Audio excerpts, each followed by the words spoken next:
A reading from the book of the prophet Isaiah. Hear me, O islands. Listen, O distant peoples. The Lord called me from birth. From my mother's womb he gave me my name. He made of me a sharp-edged sword and concealed me in the shadow of his arm. He made me a polished arrow. In his quiver he hid me. You are my servant, he said to me, Israel, through whom I show my glory. Though I thought I had toiled in vain and for nothing, uselessly spent my strength, yet my reward is with the Lord, my recompense is with my God. For now the Lord has spoken, who formed me as his servant from the womb, that Jacob may be brought back to him and Israel gathered to him. And I am made glorious in the sight of the Lord, and my God is now my strength. It is too little, he says, for you to be my servant, to raise up the tribes of Jacob and restore the survivors of Israel. I will make you a light to the nations, that my salvation may reach to the ends of the earth. The word of the Lord. The responsorial psalm, I will sing of your salvation. In you, O Lord, I take refuge. Let me never be put to shame. In your justice, rescue me and deliver me. Incline your ear to me and save me. I will sing of your salvation. He is my rock of refuge, a stronghold to give me safety. For you are my rock and my fortress. O my God, rescue me from the hand of the wicked. I will sing of your salvation. For you are my hope, O Lord, my trust, O God, from my youth.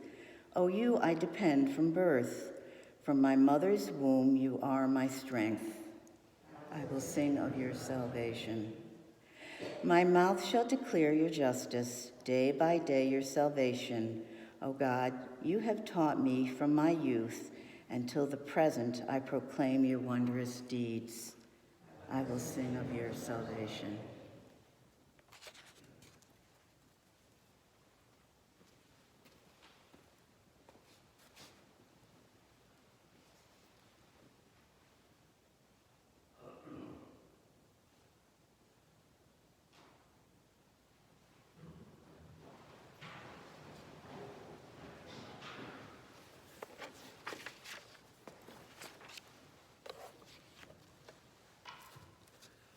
The Lord be with you. And with your spirit. A reading from the Holy Gospel according to John. Glory to you, O Lord.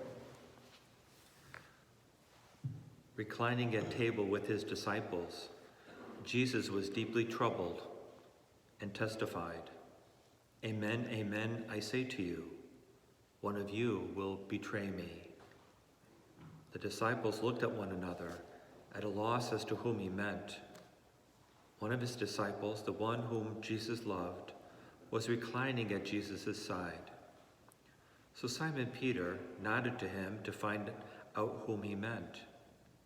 He leaned back against Jesus' chest and said to him, Master, who is it? Jesus answered, It is the one to whom I hand the morsel after I have dipped it.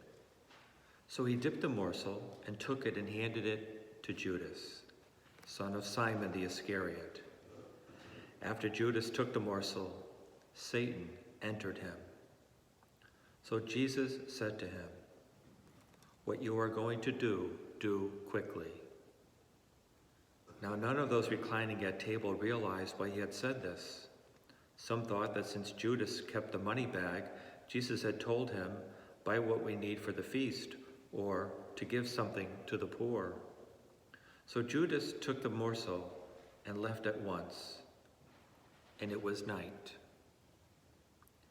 When he had left, Jesus said, Now is the Son of Man glorified, and God is glorified in him.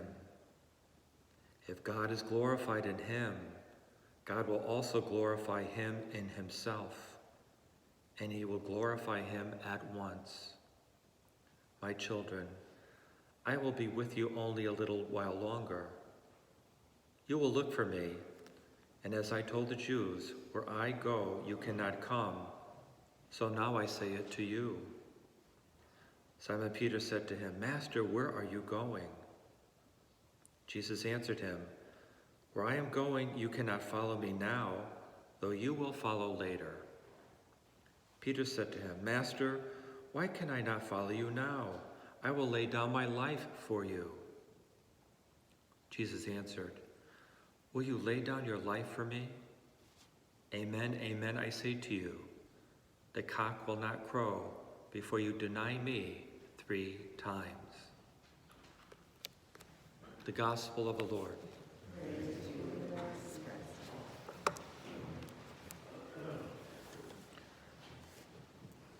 This morning we have John's account of the Last Supper, and we become aware of what Jesus is keenly aware of. He knows and makes it clear that one of them is going to betray him, one of the 12, the closest ones to him, the ones that are supposed to really kind of love him the most. One of them is going to betray him, and Jesus knows who it is. He hands a morsel to Judas. Go do what you have to do, what you're going to do. Go do it quickly. And Peter, Lord, I'll die for you. Oh, will you? Tonight you're going to deny me 3 times. So Jesus knows that these people who are closest to him, one's going to deny him, one's going to betray him, and he knows that almost all the others are going to run away when it gets really difficult. They're going to run away, except for one. The one, it says, who Jesus loved, who's here at the Last Supper. And we think it's probably John, but he's not going to leave him. He's going to be there at the foot of that cross with Mary, the mother of Jesus, and others, Mary Magdalene and others. He's going to be right there. So Jesus knows that too. So even though all these things are going on and he knows how terrible this is all going to be, he knows that there's this one here that's not going to leave him, that's going to be with him. That had to bring him some form of comfort, at least something, I would imagine, even though what the road ahead for the next few days is going to be horrible. So today, as we're doing here this morning, we're walking with Jesus, hopefully just like we were John. We're not going to walk away from him. We're going to walk with him. We don't know what we would have done if we were there, but we're here. We're here right now. And we know where our heart is, and Jesus knows where our heart is as well. He knows our hearts. And even though we don't know what we would have done back then, we know what we'll do now. We're going to walk with him through these days and be by his side, lavishly pouring our love upon him through the whole thing. For many reasons, but one we know is that he did it all for you and me. It's all out of love for us, lavishing his love upon us. So let's lavish our love upon him these days. We'll walk with him. We comfort him. We're by his side.